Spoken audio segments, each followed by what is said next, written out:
The remnants of Tropical Storm Sarah is still bringing some impacts to our area. We'll look at that and the area that I will be watching for signs of potential tropical development for the remainder of the month.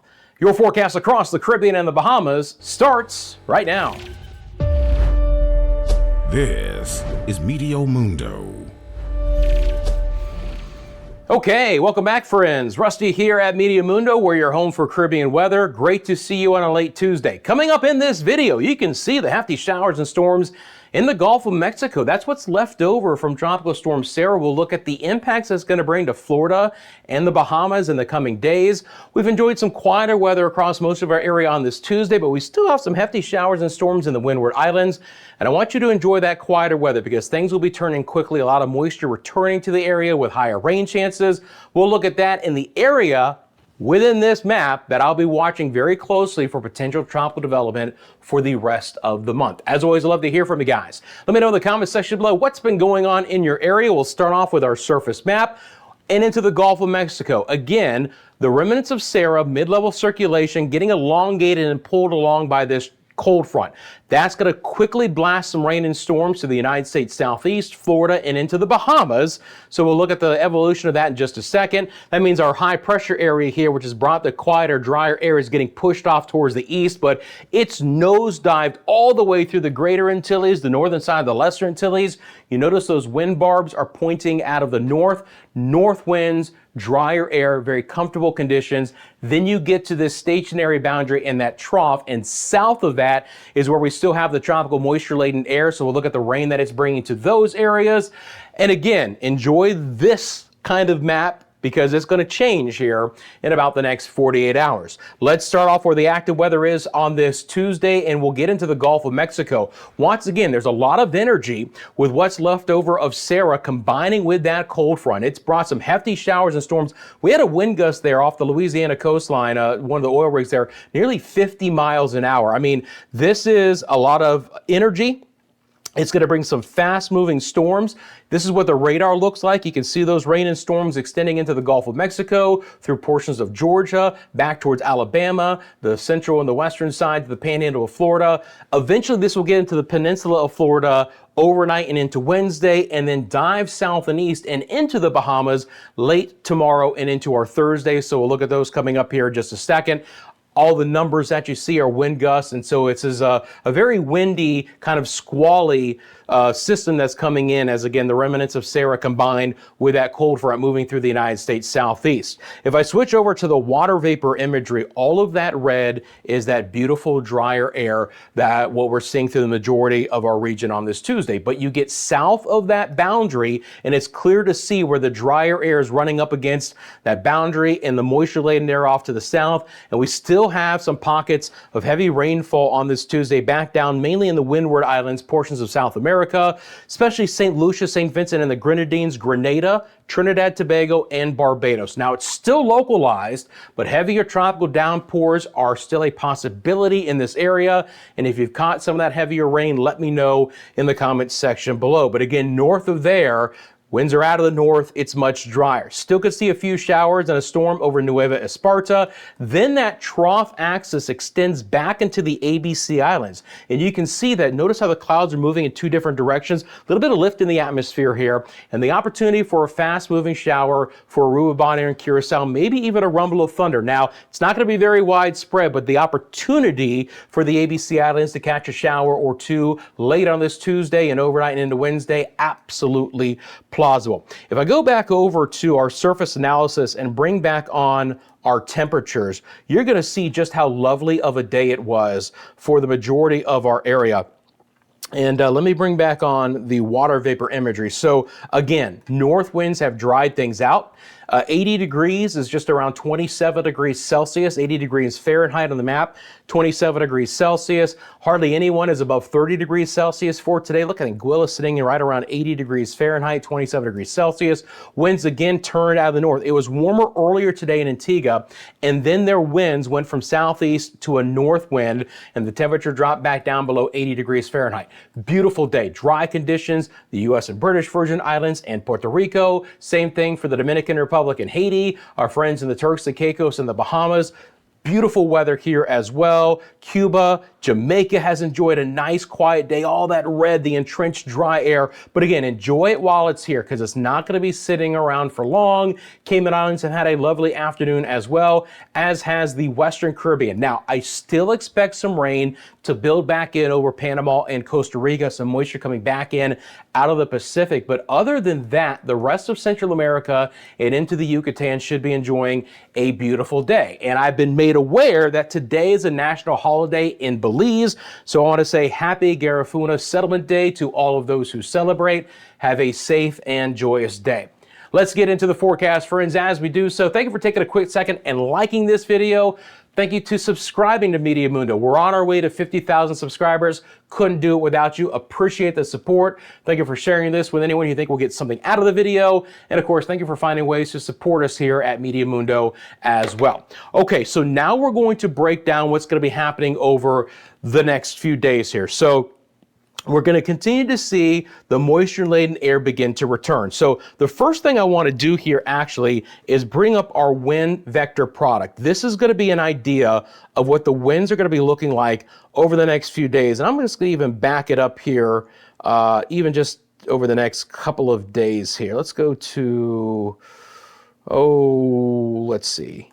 We'll go to the 22nd. Yeah, that's fine. Okay, so this is what I want to talk about. At this point in time, these north winds have pushed all the way into the Greater Antilles and the Northern Antilles as well. But look what happens over the next couple of days.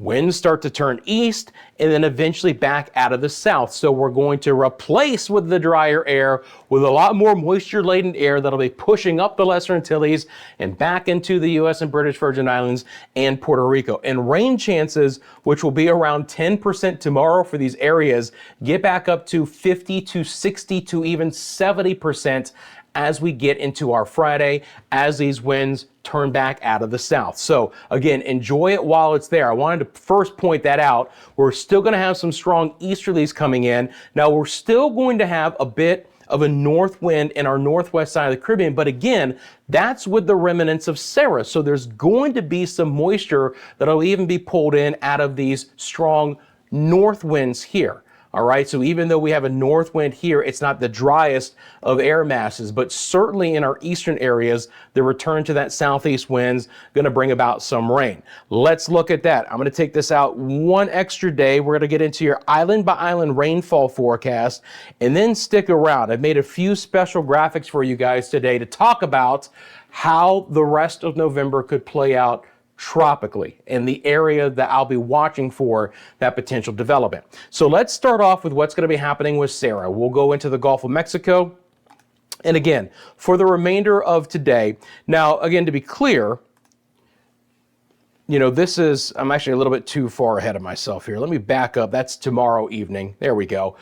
I was a little too far ahead, showing that wind graphic. So I'm going to let this loop up one more time. Today, of course, is the 19th. So let's take a look at this. So these showers and storms, which are in a really solid line, will continue to progress through the Panhandle and the Peninsula of Florida overnight and into our Wednesday morning. Now they should break apart a little bit. I mentioned this in yesterday's video as well. We probably won't have the concentrated line of storms, but we're still going to have some gusty winds. You know, you wake up tomorrow morning in Florida, you're going to feel it. There's going to be some wind. There's going to be some fast driven showers. Nothing too impactful, nothing too, impressive. And then generally speaking, as we go through the afternoon hours, it'll get quieter. The storms will wind down. Well, then they'll get there into the northwest Bahamas. So, as we get into late Wednesday and then overnight, that would be Thursday into the wee hours, scattered showers, which are still falling apart, but they'll be there for Walker's Key and Freeport, Lucaya there in Grand Bahama, and the Abacos and Bimini and Andros and Nassau, New Providence, and Eleuthera.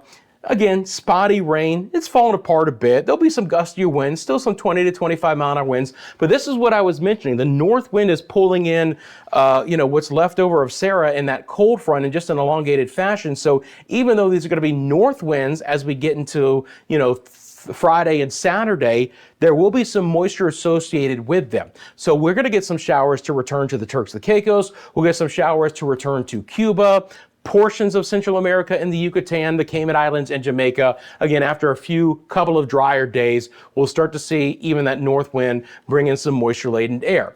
It's even a quicker turnaround from the Dominican Republic east. Puerto Rico, the Virgin Islands, Lesser Antilles, ABC Islands. You can just see, once the winds turn out of the south, late tomorrow and into our Thursday, the surge of moisture that's going to be returning. And believe it or not, we go from beautiful dry conditions in places like Puerto Rico to have to consider the opportunity that we might actually have some flooding rains redeveloping here late Thursday and into Friday. This will actually be very moisture-laden air, and the wind fields are going to be very light. Nothing is going to be pushing this moisture very quickly. So the showers that develop are going to be sitting over one area for a prolonged period. And if they get over the islands, I'm concerned about just how much rain we could get in a short period of time. So again, we quickly go from what's been a beautiful drier forecast back into some very wet weather, especially in the northern side of the Lesser Antilles. The Leeward Islands in general will also be caught up in some opportunity for some heavier downpours. You see the moisture axis isn't as prominent from Dominica north to Guadeloupe and Montserrat, Antigua and Barbuda, but the rain will be there and the chances will go higher. And then for the U.S. and British Virgin Islands, Puerto Rico, the Dominican Republic, and Haiti, that's where I think we have the best chance for the heavier rain. ABC Islands try and pick up some of those showers. Look at that south wind just pulling in all of that moisture. Jamaica gets back into the act as well. My friends there in Kingston and Portmore and Spanish Town and Montego Bay and Mandeville and Maypen, after, again, lower rain chances tomorrow, Thursday, we'll start to see them improve Friday and into the weekend. Now, they won't be as high as the Dominican Republic and Puerto Rico, but they'll be there, and we'll catch these showers moving through the Cayman Islands, Quintana Roo, and back towards Central America as well. So let's break down the island by island rain chance. For the Bahamas, 20% chance for showers, majority of tomorrow, northwest side. Late tomorrow, early Thursday, there's your best chance with what's left over of Sarah and that cold front coming in. Then drier air replaces it again with a north wind. We're back to a 20% chance. We'll build in the rain chances through Friday for the central and the southeast Bahamas. Turks and Caicos are dry the next couple of days, but they'll pick up a 30% chance on Friday. Cuba will have scattered showers and, an isolated thunderstorm possible the next several days. Cayman Islands' best rain chances are on Thursday, slightly drier air behind the rain on Friday. Belize City's best chance, again, as that, elongated area of rain moves in, will be on Thursday afternoon, and then back to a 50% chance, assuming a 30% chance on Friday, and just some isolated showers for Cancun and Cozumel. So 20% chance, so still relatively dry Jamaica Wednesday, Thursday, better chance on Friday, maybe even a little bit more for Saturday and Sunday. The Dominican Republic goes from virtually no chance for rain the next couple of days back up to a 50% chance on Friday. And this is what I'm talking about. Puerto Rico tomorrow, 10% chance, still basically dry. Late Thursday is when the moisture sets in, and then we're up to a 70% chance for rain for Puerto Rico and the Virgin Islands on our Friday afternoon and evening. It could be very wet. We'll look at that coming up. Bermuda's rain chances will also pick up as well, up to a 60% chance. Anguilla, scattered to a little bit better chance, more widespread Thursday and into Friday. Antigua and Barbuda build in the rain chances as well. Again, never as dry as the Virgin Islands and Puerto Rico. The moisture returns a little bit quicker here. And then we'll just stay with that 40 to 50% chance for places like Guadeloupe and Dominica and Martinique the next couple of days. Slightly higher the farther north that you go, drying out just a touch for St. Lucia, St. Vincent, and the Grenadines. And again, any of these areas could still see pockets of locally heavy rainfall. It's not going to be crazy widespread, especially down to the Windward Islands, but I can't rule out 1 to 3 inches of rain in a couple of spots in a day, 25 to 75 millimeters. It's absolutely plausible. Trinidad and Tobago, 60% chance for tomorrow. Suriname and Guyana, decent rain chances the next few days, tails off a bit by Friday. And it's more isolated, but still the opportunity for some fast-moving showers for Nueva Esparta and the ABC Islands. So rainfall totals coming in on the European model look like this. Again, the rain falls apart a bit for the Bahamas, but we'll still have some scattered showers over the next couple of days. Towards the end of the period, you start to see the central and the western Caribbean getting back into a lot more wet weather. Sure, the majority of that falls in the sea rather than actually over land, but you get the idea that more moisture is building. That will start to pick up more rain through Central America, where it can start to get wet again, back into Honduras and Guatemala and Belize, areas that don't want to see the rain, but we'll keep an eye on that. This will be towards the end of the period. Again, you can see more orange down south in the Lesser Antilles. That's their better rain chance, and scattered showers. And again, eventually you can clearly see in the European model, kind of highlighting the Dominican Republic and Puerto Rico and maybe the Virgin Islands for that opportunity for higher rainfall coming up in the days ahead. All right, for our boaters out there, our mariners, take a look at things. Again, obviously, we're going to turn it up a bit as that cold front moves through the Gulf of Mexico and into the western Atlantic. The Caribbean itself looks to be pretty tranquil, pretty good boating conditions. We could see some swells pick up over the Lesser Antilles towards the end of the week and into the weekend, so keep an eye out for that. But pretty nice weather in the Caribbean, but a little bit more active, a little bit more higher sea conditions for the Gulf and into the western Atlantic as that cold front blasts its way through. Bermuda is going to start to pick up that as well. Friends, let's talk about how the rest of November could play out tropically. First of all, like climatologically, meaning that, what typically happens in November, and then the specific area that I'm going to be watching for here in 2024. First of all, a lot of you have asked me about waves coming off the west coast of Africa. It just doesn't really happen towards late November. The waves, it's just a whole different thing there. We're not getting the force of the waves coming off. A little bit cooler sea surface temperatures. The intertropical convergence zone has shifted back off towards the south a little bit here, and just a little bit cooler temperatures off of the west coast of Africa. So the bottom line is that to actually see these waves traverse throughout the entire area of the Atlantic and into the main development region and then move into our area doesn't really happen this time of the year. So basically it's closed. Now we do get some fast moving areas of low pressure to develop off the United States East Coast because again, we're getting into fall here pretty deep and we get cold fronts coming in, we get mid-latitude cyclones to develop. You still have your Gulf Stream at a warm tongue of water off the East Coast of the United States. So we can get those hybrid, those subtropical systems developing. Maybe not truly tropical in nature, but we do get a spin up. They do get names and they typically are extremely fast moving. They either ride the Gulf Stream up towards the East Coast of Canada or they move off towards the east towards Bermuda. So that's an area I'm watching. The Gulf of Mexico tends to be shut off this time of the year as well. You get a lot of wind shear coming in with the cold fronts, just like we're seeing right now with what's interacting with the remnants of Sarah. Cooler water temperatures, our sea surface temperatures in a lot of the Gulf are right around 80 degrees Fahrenheit or slightly cooler. That's like the minimum threshold to have actual tropical development. So the Gulf is not a breeding ground in late November for tropical activity. It could still support a storm if it moves into the Gulf, but we're not going to see anything develop here near the Gulf Coast of the United States. It is the Caribbean that I'll be watching the remainder of November. First of all, and we talked about in yesterday's video, sea surface temperatures are certainly warm enough to still support tropical activity. They have to be at least 80 degrees Fahrenheit or about 27 degrees Celsius. Most of the Caribbean still 28, 29, even 30 degrees Celsius. With La Nina, we still have very little wind shear, okay? And then we have that inherent spin still in Central America. We call that the Central American Gyre, and has been the case for several storms in the Southwest Caribbean. We've really seen that Central American Gyre interact with some tropical waves coming through to develop storms. We've had numerous storms develop in that area. So how does it look for the remainder, or not the remainder, but just for the next week ahead here on a couple of the different models? Well, let's start off with the GFS, and I'm just going to take this out to next, let's go out to next Monday evening. So basically 7 days out. Again, we're not taking the GFS and we're not throwing it out 2.5 weeks, where a lot of times you can get something squirrely to develop on the GFS at the end of the run, okay? What I see is more moisture, more south winds beginning to interact with that Central American Gyre and producing widespread areas of rain.